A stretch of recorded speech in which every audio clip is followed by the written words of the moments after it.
Aujourd'hui, je vais vous parler d'un monument important pour tous les Américains et qui est reconnu dans le monde entier étant donné qu'il représente parfaitement un système démocratique. Il s'agit du Capitole de Washington, situé sur la colline Capitol Hill. C'est dans ce bâtiment que le Congrès se réunit, et ce depuis 1800. Mais qu'est-ce que le Congrès? Pour faire bref, le Congrès est une branche de la structure politique des États-Unis qui leur permet d'exercer le pouvoir législatif. Il est composé du Sénat et de la Chambre des représentants. Ces deux assemblées y rédigent des projets de loi, organisent des débats sur ceux-ci, les font voter et bien plus encore. La construction du Capitole débuta le 18 septembre 1793, alors que le président, qui était à cette époque George Washington, plaça la première pierre de l'édifice et se termina en 1800. Malheureusement, peu de temps après, soit en 1814, le Capitole fut dévasté en petites parties par les flammes. Alors, c'est donc en 1865 que la dernière touche quant à la décoration du Capitole eut lieu. La plupart de son architecture de style néoclassique fut pensée par William Thornton, un architecte amateur qui s'est inspiré du Panthéon de Rome et du Louvre de Paris. Bien sûr, d'autres architectes tels que George Hatfield, Benjamin-Henri Latrobe et Richard Morris Hunt le succédèrent. D'une longueur de 229 mètres et d'une largeur de 107 mètres, cet édifice possède une coupole grandiose, l'élément le plus populaire et le plus symbolique du Capitole. En effet, son diamètre est d'environ 30 mètres et elle a une hauteur d'environ 88 mètres. De plus, sur celle-ci, on y retrouve une impressionnante statuette en bronze pesant 6,8 tonnes, représentant Perséphone, une déesse de la mythologie grecque. Le Capitole compte en tout 4 salles. Il y a la Chambre du Sénat, l'ancienne Chambre du Sénat, l'ancienne Chambre de la Cour suprême et la Chambre des représentants. De plus, au cœur de ce bâtiment, tout le monde peut admirer une rotonde qui est tout à fait dithyrambique.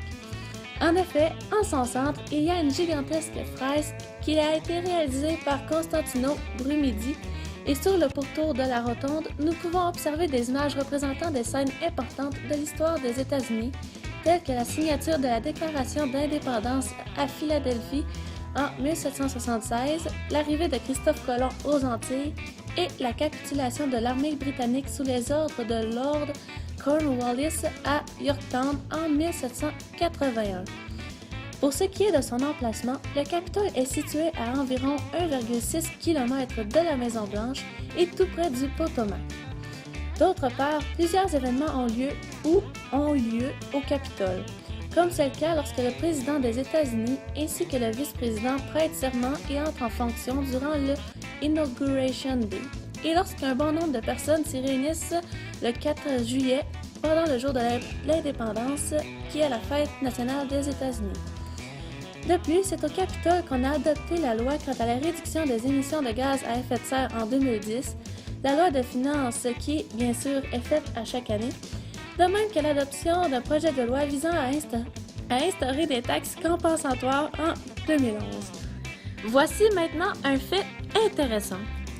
À sa mort, George Washington aurait dû se retrouver dans la crypte située dans la rotonde du Capitole puisqu'elle avait été aménagée pour cela.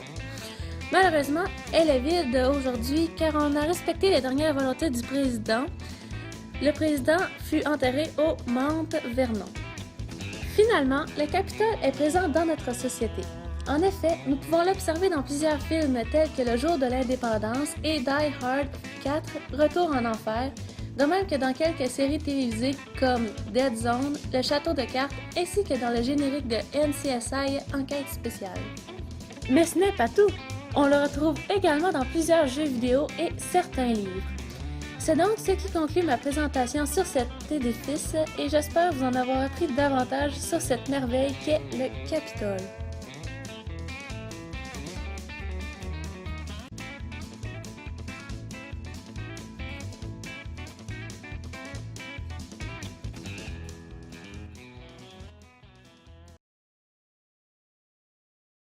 Created using Powtoon.